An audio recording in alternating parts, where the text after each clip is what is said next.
के कानून से क्या हुआ आपने देखा होगा, माताएं बहनें बैठी हुई है, घर से अंदर रखा हुआ पैसा भी निकलवा लिया, लाइन में लगे हुए लोगों की 126 लोगों की मौत हो गई। उसके बाद दूसरा कानून लाया गया, जीएसटी का कानून लाया गया। व्यापारी भाई यहां मौजूद होंगे, उनको पता होगा, व्यापारी भाइयों से समय मांगा गया कि 50 दिन का समय दे दीजिए, हम देश की सारी व्यवस्थाओं को दूर कर, जितनी भी कमियां हैं उसको दूर करके आप लोग को एक नई आर्थिक निधि, एक आर्थिक दिशा तय करने के लिए आपको दशा देंगे। उसके बाद एक किसानों का कानून लाया गया, कृषि कानून लाया गया, 726 किसानों की मौत हो जाती है। उसके बाद फिर से उस कानून को वापस ले लिया जाता है। फिर उसके बाद एक सीए और एनआरसी का कानून लाया जाता है, जिसपे मैं अभी आपके बीच में चर्चा करने वाला हूं।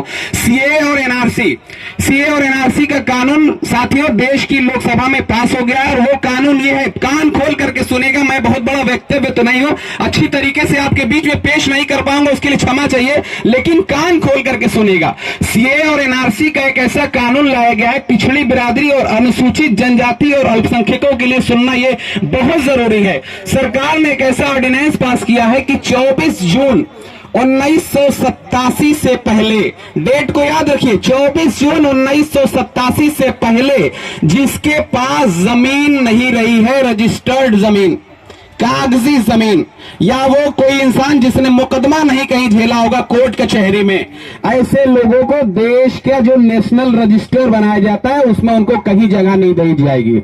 अगर आपके पास वोटर कार्ड है तो भी आप देश के नागरिक नहीं है, आपके पास पासपोर्ट है तो भी आप देश के नागरिक नहीं है। वो पासपोर्ट जिसको लेकर के आप विदेशों में जाते हैं तो वहां पर भारत गणराज्य के नागरिक आप माने जाते हैं, लेकिन भारत में उस पासपोर्ट से आप यहाँ के नागरिक नहीं माने जाएंगे। आपके पास पैन कार्ड होगा, आप यहाँ के नागरिक नहीं माने जाएंगे। वोटर लिस्ट में आपका नाम होगा, आप यहाँ के नागरिक नहीं माने जाएंगे। ऐसी स्थिति में साथियों 24 जून 1987 से पहले का दस्तावेज सोचिए, आप अपने दिल से सोचिए, अपने दिमाग से सोचिए। बहुत से ऐसे लोग होंगे जो नए पैसे वाले यहाँ पर होंगे, उनके पास 1987 से पहले की जमीन के दस्तावेज नहीं होंगे। ऐसी स्थिति में वो देश में रहने के लायक नहीं समझे जाएंगे। ये 2024 का चुनाव जीतने के बाद सरकार नियम लागू हो चुका है, लोकसभा और राज्यसभा दोनों में ये कानून पास हो चुका है। बस आपके बीच में ये एनपीआर के रूप में जारी होने वाला है। जैसा आप लोग जनगणना जानते हैं ना, जनगणना आप लोग बड़े खामोशी सुन रहे हैं, जानते हैं कि नहीं? जनगणना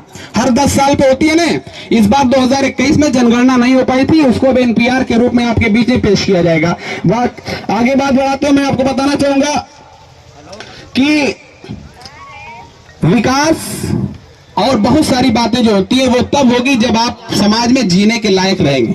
जब समाज में जीने के लायक ही नहीं रहेंगे तो विकास का कोई मसला नहीं रह जाता है। विकास तो हिंदुस्तान में रेल का सबसे ज्यादा अगर किसी ने किया था वो अंग्रेजों ने किया था। क्या हम अंग्रेजी विचारधारा को वोट दे देंगे? ऐसा हरगिज नहीं हो सकता। समय की फाउंडेशन है, अध्यक्ष जी का बार बार इशारा आ रहा है। बस 4 मिसरे के साथ अपनी बात को खत्म करना चाहेंगे कि एक वादे को निभाने के लिए वोट करो, अपनी दस्तार बचाने के लिए वोट करो, अब तक सबको जिताने के लिए वोट किया, अब के कातिल को हराने के लिए वोट करो, अब के कातिल को हराने के लिए वोट करो। जय हिंद, जय भारत, जय समाजवाद।